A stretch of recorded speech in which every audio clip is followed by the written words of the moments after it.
और आपको अल्लाह ताला ने छोटी सी उम्र के अंदर ही, बहुत छोटी उम्र के अंदर आपने कुरान मजीद हिफ़्ज़ कर लिया था, जिसकी बदौलत आपको बड़े बड़े सहाबे किराम की इमामत करने का अल्लाह ने शरफ़ अता फ़रमाया, जिनमें से एक सैयदना अनस इब्न मालिक रदी अल्लाह अन्हु हैं।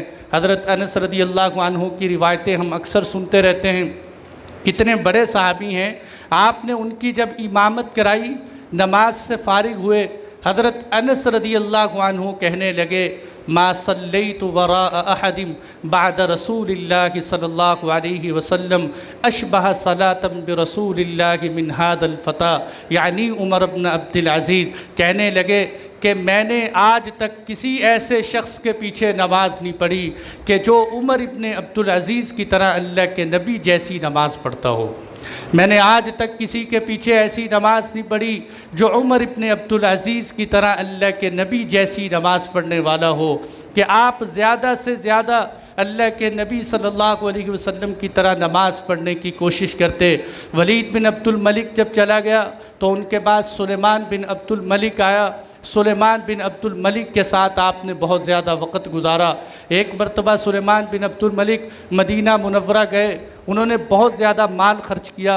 जब माल खर्च किया तो कहने लगे, है उमर तेरा क्या ख्याल है, ये जो मैंने काम किया अच्छा काम किया या बुरा काम किया? हज़रत उमर रज़ी अल्लाह अन्हु ने बड़े हकीमाना जवाब में कहा, क्या बादशाह वक़्त, मैं तो ये समझता हूँ कि आपने ऐसी खैरात की है जिससे मालदार मालदार होते चले गए, गरीब गरीब होते चले गए। मालदार मालदार होते चले गए और गरीब की तंगदस्ती में फ़क़र आता चला गया।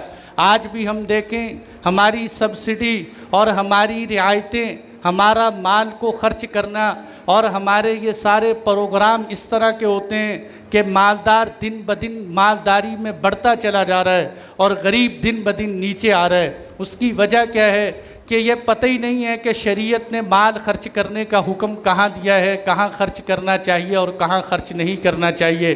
तो बहरहाल बात को ख़त्म करते हुए मुख्तसर ये है कि सुलेमान बिन अब्दुल मलिक के साथ आपने बड़ा अच्छा वक़्त गुज़रा।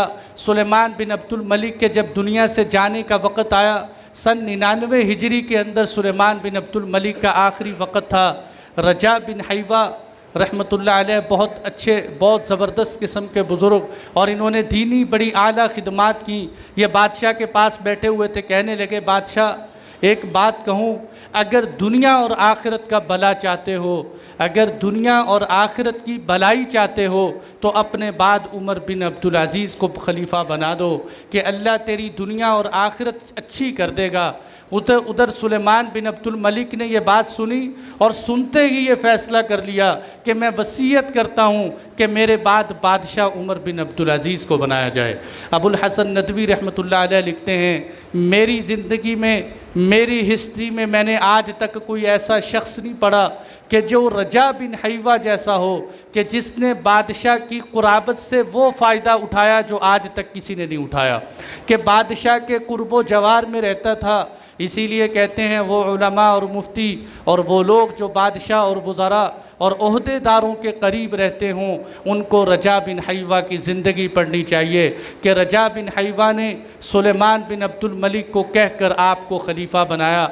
आप फिर खलीफा बने और ख़लीफ़ा बनने के बाद आपकी अगली ज़िंदगी इंशाअल्लाह फिर सुनाऊँगा।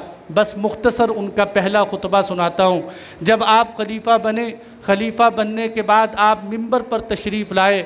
आपने मिंबर पर आते ही सबसे पहला खुतबा जो दिया, आपने फरमाया, लोगों, मुझे एक ऐसी ज़िम्मेदारी संभाल दी गई है जिसको मैंने न तलब किया और न लोगों ने मुझसे मशवरा लिया, बल्कि ज़बरदस्ती मुझे संभाल दी गई और आप लोगों ने मेरे हाथ पर बैत की। मैं आपकी बैत को ख़त्म करता हूँ। मैं इस ज़िम्मेदारी को कबूल करने का हक़ नहीं रखता। यह ज़िम्मेदारी तुम में से कोई और कबूल कर ले। आज ख्याल करें कि इतनी बड़ी हस्ती अपने आप को ओहदे का अहल नहीं समझती। आज लोग लड़ लड़ के अपने आप को ओहदे का तालिब समझते हैं, अपने आप को ओहदे का हक़दार समझते हैं। और हज़रत उमर बिन अब्दुल अज़ीज़ मिंबर पे खड़े होकर कह रहे हैं, मैं इसका हक़दार नहीं हूँ। आज हमारे मुआशरे में कितने झगड़े सिर्फ़ इस बात पर हैं कि मुझे चौधरी क्यों नहीं कहा, मुझे MP MN क्यों नहीं बनाया, मैं इस बात का क्यों हकदार नहीं हूँ, मुझे लोग इसका क्यों अहल नहीं समझते।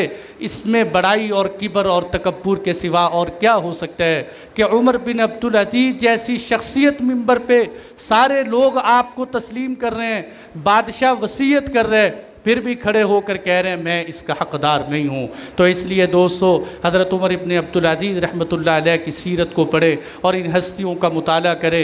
मैंने इनका तज़किरा इसलिए भी किया, मैंने आपको पहले बता दिया कि उनकी क़ब्रों की बेहुरमती की गई, इसलिए मैंने आज के इस जुमे में उनका तज़किरा किया।